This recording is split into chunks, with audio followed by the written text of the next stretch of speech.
South Africa, Tanzania, Nigeria, Ethiopia, and all of the continent of Africa. I'm Donnetta Watson. I am the launch strategist.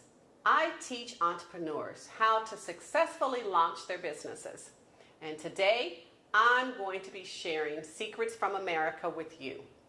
I'm so excited to be a voice for this time and this hour for Black business around the world.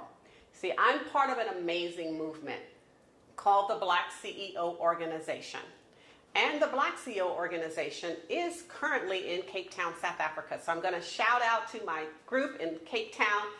We are an amazing group of business owners that teach, train, mentor, coach Black businesses to the next level. And my experience as a business owner and a business coach and mentor is what I'm going to share with you on this journey as we talk about Black business.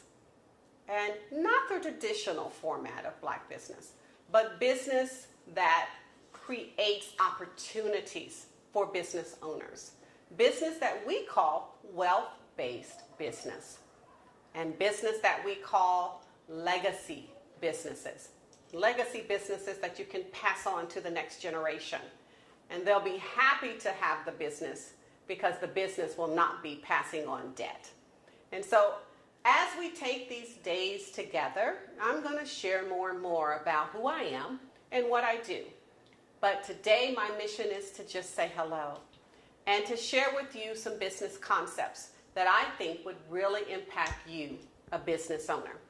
And so oftentimes we tell people in business, just jump out there and get your business going. And when I hear people say that, I just cringe inside because that's the biggest mistake that we can ever tell anyone is to jump into anything ill-prepared. Now, we tell people, marriages, don't jump into marriage lightly. We tell people to go to college and prepare. We tell people to study to get good grades, but we tell them to jump in business. And I'm not an advocate at all of jumping into business because businesses can tear your life apart if you make mistakes and jump into business ill-prepared. And so what I want to teach you is there's a time to jump and then there's a time not to jump. And we're going to lay out some strategies that I hope will help you as a business owner and to give you a greater sense of what you have and the plan that's available for you to create successful business models, what we call wealth-based business models. I'm going to teach you about the 3 business concepts and business strategies that you can employ as an entrepreneur. And the first one that people talk about is jumping. Just jump out there and get started. And again, you heard me say I'm not an advocate of that. But what we do traditionally in the Black community, and more so here in America, and so I haven't had an opportunity to spend time in Africa yet, but we will be coming next year, and I'm going to share that with you later. But what we also see is Black business owners bootstrapping their business. And you say, what is bootstrapping? Bootstrapping is where we take every dime we have to our name and we invest it in our business to the point that there is nothing left. And then we find out the negative side to bootstrapping is that we cannot access capital when we need the business to grow. So I'm not an advocate of bootstrapping, not as a way to start your business.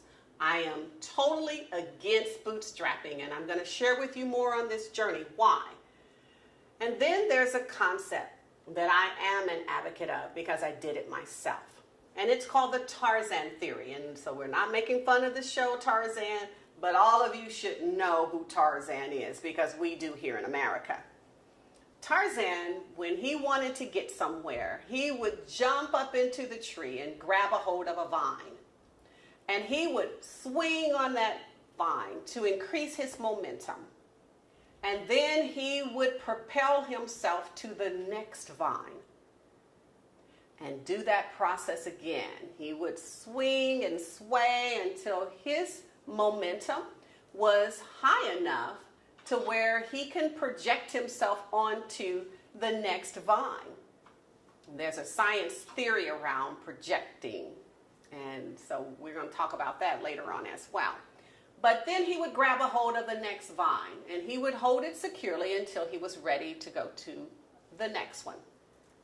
And so what does that mean in the real world? Well, the Tarzan theory is when you have a job and you're an employee of a company, but you have entrepreneurial aspirations.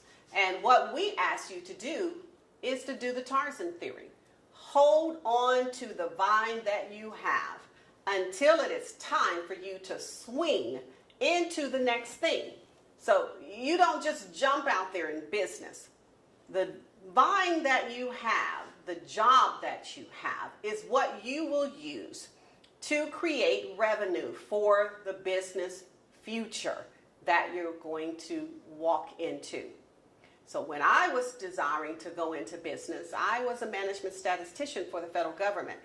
And I began to save money. Matter of fact, I saved for a total of 17 years to start my business. And every time I thought I was ready, God told me I wasn't. And so I would go back to work each and every day, desiring to be in my business. But I knew that entrepreneurship is an expensive endeavor. And if I was going to be in business, I needed to save as much money as possible for my journey. So I saved and I saved and I saved. I held on to that job. Oftentimes, I did not want to be there. Oftentimes, those people got on my last nerve.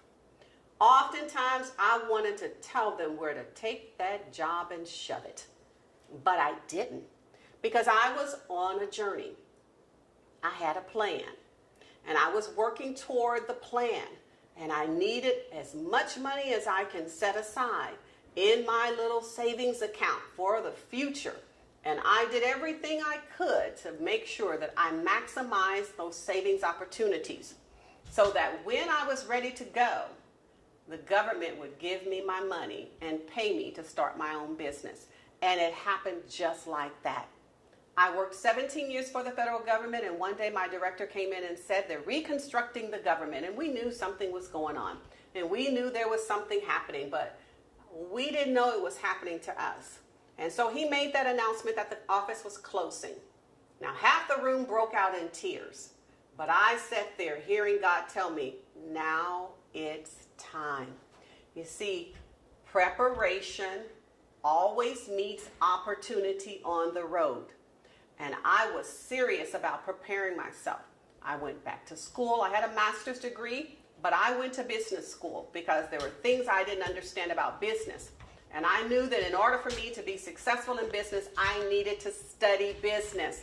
So I went back to school and completed a business degree. And I began to teach. And I began to be part of the business school's leadership team because I love business. And all of that was while I was working full time and preparing myself for my future. So when my director said the office was closing, I was happy because I knew God told me that I could do this, and I knew the time was now. Now, not only did I walk away with over $130,000 that I saved in the 17 years that I was there as an employee, but my job also gave me a severance package. As a government employee, I earned close to $90,000 a year. For the first year of my business operations, do you know my employer paid me my monthly salary as if I was reporting to work, and I was going into the doors of my own business each and every day. That's when we know the perfect timing of God. That's when we know preparation meets opportunity along the road. And I did everything necessary for that day to come, and it came because I was prepared. I didn't just jump out there. I didn't take everything that my family needed to sustain my family and start a business. I saved money. Now, there's some strategies that we know better about today in business. So, therefore, when we use our money, we leverage our money. We do not spend our own money to start our businesses. We leverage the money from other sources. And today in the business credit world, we are not fully educated on how to properly leverage. And so as an entrepreneur and a business coach and a business analyst and a business manager and mentor, I'm going to teach you a lot of the secrets we talk about here in America.